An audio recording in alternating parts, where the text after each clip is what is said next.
മലപ്പുറം പൊന്നാനിയിൽ അടച്ചിട്ട വീട് കുത്തിത്തുറന്ന് 300 പവൻ സ്വർണം കവർന്ന കേസിൽ 3 പേർ അറസ്റ്റിൽ. പൊന്നാനി സ്വദേശികളായ സുഹൈൽ, നാസർ, പാലക്കാട് സ്വദേശി മനോജ് എന്നിവരാണ് പിടിയിലായത്. പിടിയിലായ പ്രതികൾ നിരവധി മോഷണക്കേസുകളടക്കം നിരവധി ക്രിമിനൽ കേസുകളിൽ പ്രതികളാണ്. കേസിൽ കൂടുതൽ പേർ പിടിയിലാകുമെന്നാണ് പോലീസ് നൽകുന്ന വിവരം. സുഹൈൽ 50-ലധികം മോഷണ കേസിലെ പ്രതിയാണ്. അയാളോടൊപ്പം നാസർ എന്ന് പറഞ്ഞ വ്യക്തി, ഇയാളുടെ പങ്ക് പൂർണ്ണമായിട്ടും ഓപ്പറേഷനിൽ ഉണ്ടോ എന്നുള്ളത് നമുക്ക് വെളിവാകാൻ സാധിച്ചിട്ടില്ല. ആളുടെ involvement in sale of the proceeds, അതിനുശേഷം ഇതിൻ്റെ സഹായ സഹകരണങ്ങളും ഗൂഢാലോചനയിലും ഉണ്ടാവാൻ സാധ്യതയുണ്ടെന്ന് കരുതുന്ന നാസർ. പിന്നീടുള്ളൊരു മനോജ് എന്ന് പറയുന്നത് മോഷണം മുതൽ വിൽപ്പനയ്ക്ക് വേണ്ടിയിട്ടുള്ള എല്ലാവിധ സഹായ സഹകരണങ്ങളും ചെയ്തു കൊടുത്ത വ്യക്തിയാണ്. 1100 ഗ്രാമോളമുള്ള സ്വർണവും 7.5 lakhs rupees അമൗണ്ടും 2 ഇലക്ട്രിക് സ്കൂട്ടറുകളുമാണ് ഇതുമായിട്ട് ബന്ധപ്പെട്ട് ഇപ്പോൾ സോഫാർ നമുക്ക് റിക്കവർ ചെയ്യാൻ കഴിയും. വിശദാംശങ്ങളുമായി മലപ്പുറത്ത് നിന്ന് CV അനുമോദി ചേരുന്നുണ്ട്. അനുമോദി, സമീപകാലത്ത് കണ്ണൂർ വളപട്ടണത്തെ വീട് കുത്തിത്തുറന്ന് വൻ കവർച്ച നടന്ന സംഭവം കഴിഞ്ഞാൽ കേരളത്തിൽ നടന്ന ഏറ്റവും കൂടുതൽ സ്വർണം നഷ്ടപ്പെട്ട ഒരു കവർച്ചാ കേസുകളിൽ ഒന്നാണ് ഈ മലപ്പുറം പൊന്നാനിയിൽ നടന്നത്. ഈ പ്രതികളെ 3 പേരെ പോലീസിന് പിടികൂടാൻ കഴിഞ്ഞിട്ടുണ്ട്. ഈ കേസിൽ എത്ര പ്രതികളുണ്ട് എന്നാണ് പോലീസ് നൽകുന്ന വിവരം? അനുമോദ്.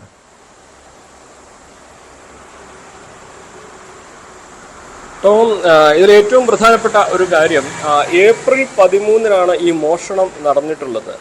ആ സംഭവം കഴിഞ്ഞ് ഇത്രയും മാസങ്ങൾക്ക് ശേഷമാണ് പോലീസിന് പ്രതികളെ പിടികൂടാൻ സാധിച്ചിട്ടുള്ളത് എന്നാണ്. അതായത് കൃത്യമായിട്ടൊരു അന്വേഷണം പോലീസിൻ്റെ ഭാഗത്ത് നിന്ന് വളരെ വിശദമായി നടത്തിയതിന് ശേഷമാണ് പ്രതികളിലേക്ക് എത്തിയിട്ടുള്ളത്.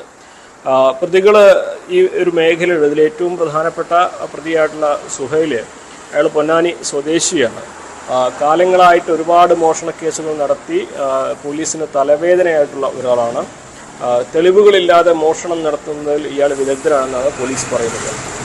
അങ്ങനെ ഉള്ള ഒരു വ്യക്തിയാണ് അതിലെ 1-ാം പ്രതിയായിട്ടുള്ളത്. രണ്ടാമത് അയാളുടെ കൂടെ ഉള്ളത് നാസർ, അയാളും പൊന്നാനി സ്വദേശിയാണ്. പാലക്കാട് സ്വദേശി മനോജാണ് ഈ കേസിൽ 3-ാമതായിട്ടുള്ള പ്രതി. ഇതിപ്പോൾ പോലീസിൻ്റെ ഭാഗത്ത് നമുക്ക് ലഭിച്ച വിവരങ്ങൾ ഈ ഒരു 3 പേർ മാത്രമായിരിക്കില്ല ഈ ഒരു കേസിൽ ഉൾപ്പെട്ടിട്ടുള്ളത് എന്നുള്ളതാണ്. കാരണം 300 പവനിലധികം സ്വർണം ആ വീട്ടിൽ നിന്ന് മോഷണം പോയിട്ടുണ്ട്. അതിലിപ്പോൾ വീണ്ടെടുത്തത് ഏകദേശം 1200 ഗ്രാം സ്വർണം മാത്രമാണ്. അപ്പോൾ ഇനിയും സ്വർണം കണ്ടെടുക്കേണ്ടതുണ്ട്. പിന്നെ 7.5 ലക്ഷം രൂപ, ഈ സ്വർണം വിറ്റതിൻ്റെ മൂല്യമായിട്ട് 7.5 ലക്ഷം രൂപയും കണ്ടെടുത്തിട്ടുണ്ട്. അപ്പോൾ ഇനിയും വീണ്ടെടുക്കാൻ ഒരുപാട് സ്വർണം ഉണ്ട് എന്ന് തന്നെ പോലീസ് പറയുന്നു.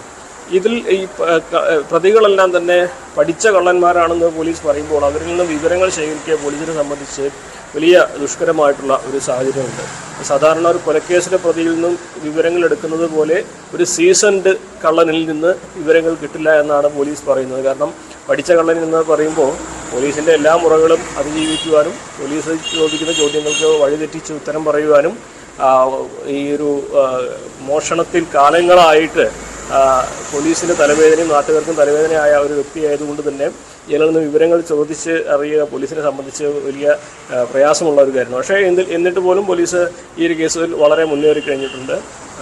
ഇതിലേറ്റവും പ്രധാനമായത് ഈ പ്രതി പട്ടികയിലുള്ള സുഹൈൽ നേരത്തെ തന്നെ പോലീസിൻ്റെ സംശയത്തിൻ്റെ നിഴലിലായിരുന്നു. പക്ഷേ അയാൾക്കെതിരെ തെളിവുകളൊന്നും കണ്ടെത്താൻ കഴിഞ്ഞിരുന്നില്ല. വലിയൊരു വീട്, അവിടെ CCTV അടക്കമുള്ള എല്ലാ സംവിധാനങ്ങളൊക്കെ ഉണ്ടായിരുന്നു. CCTV DVR ആണ് ഇവർ ആദ്യം നശിപ്പിച്ചത്. അതുകൊണ്ട് തന്നെ ഇവരുടെ ദൃശ്യങ്ങളൊന്നും പുറത്തു വന്നിരുന്നില്ല. പിന്നീട് പോലീസ് ഈ സംശയത്തിൻ്റെ നിഴലിലുള്ളവരെ നിരീക്ഷിക്കാൻ തുടങ്ങി. സുഹൈൽ കാലങ്ങളായിട്ട് തൃശ്ശൂരും പാലക്കാടുമൊക്കെ നിരവധി മോഷണ കേസിലും ചെറിയ മോഷണ കേസിലൊക്കെ പ്രതിയായപ്പോൾ ഇയാളെ ജാമ്യത്തിലെടുത്തിരുന്നത് പാലക്കാട് സ്വദേശി മനോജാണ്. അപ്പോൾ ഒരു പരിചയവുമില്ലാത്ത മനോജ് തുടർച്ചയായിട്ട് ഇയാളെ ജാമ്യത്തിലെടുക്കുന്നത് പോലീസ് ശ്രദ്ധിച്ചു.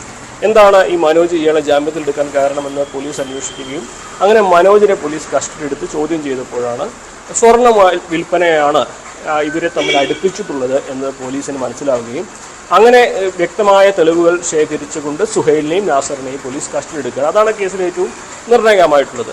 തുടർന്ന് പോലീസ് നടത്തിയ അന്വേഷണത്തിലാണ് ഇത്രയും സ്വർണം വീണ്ടെടുക്കാൻ സാധിച്ചിട്ടുള്ളത്. ഇനിയിപ്പോൾ കൂടുതൽ പേർ ഈ സ്വർണ്ണ വിൽപ്പന സംബന്ധിച്ച് കൂടുതൽ പേർ ഉൾപ്പെടാനുള്ളൊരു സാധ്യതയാണ് പോലീസ് കാണുന്നത്.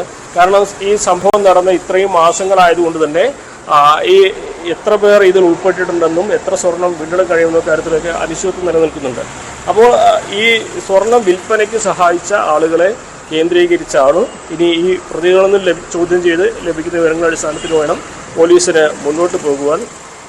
അതിൽ തന്നെ ഈ കവർച്ച സംബന്ധിച്ച് നേരിട്ട് പങ്കെടുത്തത് സുഹൈൽ നാസറുമാണ് എന്നാണ് പോലീസ് പറയുന്നത്. കൃത്യമായ ആസൂത്രണം നടത്തി ആണ് ഈ ഒരു മോഷണം നടത്തിയിട്ടുള്ളത്. അപ്പോൾ ആ ഒരു പ്രദേശവാസി എന്ന നിലയ്ക്ക് ആ ഒരു മേഖലയിലെ വീടുകളെക്കുറിച്ചും അവിടുത്തെ സാഹചര്യങ്ങളെക്കുറിച്ചൊക്കെ നല്ല കൃത്യമായ ആസൂത്രണമൊക്കെ ഈ കേസിൽ, ഈ കവർച്ചാ കേസിൽ ഉണ്ടായിരുന്നു. പോലീസ് ഏറെ പണിപ്പെട്ടാണ് പ്രതികളിലേക്ക് പോലീസിന് എത്താൻ കഴിഞ്ഞത്. എങ്ങനെയാണ് ഈ വീട് നിരീക്ഷിച്ചത്? ഈ പ്രതികൾ എത്ര നാളത്തെ ഒരു ആസൂത്രണം ഈ കവർച്ചയ്ക്ക് പിന്നിൽ ഉണ്ടായിരുന്നു? ഇത്തരം കാര്യങ്ങൾ പോലീസിന്റെ ചോദ്യം ചെയ്യലിൽ പുറത്തു വന്നിട്ടുണ്ടോ അനുമോദ്?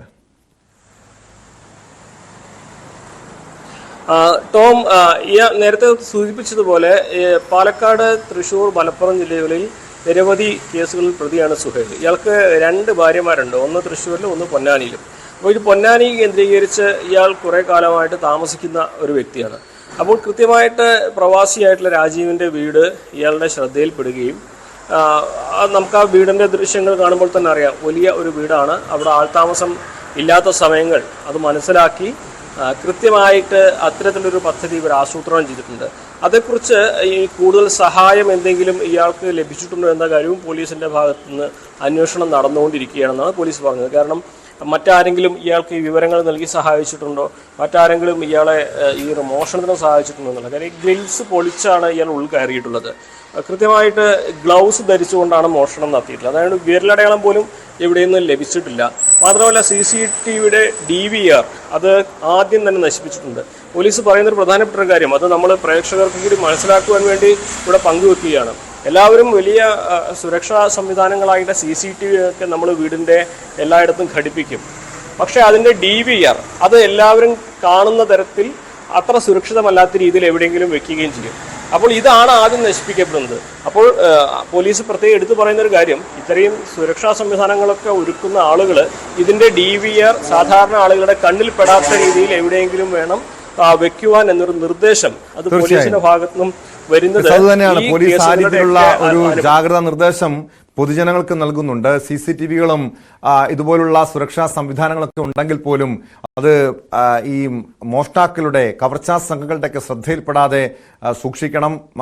അതിൻ്റെ ഒരു പ്രധാനപ്പെട്ട തെളിവാണ് CV അനുമോദ് ഇപ്പോൾ പുറത്തുവിട്ട ഈ വാർത്തയിൽ നിന്നും മനസ്സിലാക്കാൻ കഴിയുന്നത്. പൊന്നാനിയിൽ അടച്ചിട്ട വീട് കുത്തിത്തുറന്ന് 300 പവൻ സ്വർണ്ണമായിരുന്നു കവർന്നത്. ഈ കേസിൽ 3 പ്രതികളെ പോലീസ് പിടികൂടിയിട്ടുണ്ട്. സ്പോട്ട് ലൈവിലേക്ക് തിരികെ എത്താം ഇടവേളയ്ക്ക് ശേഷം.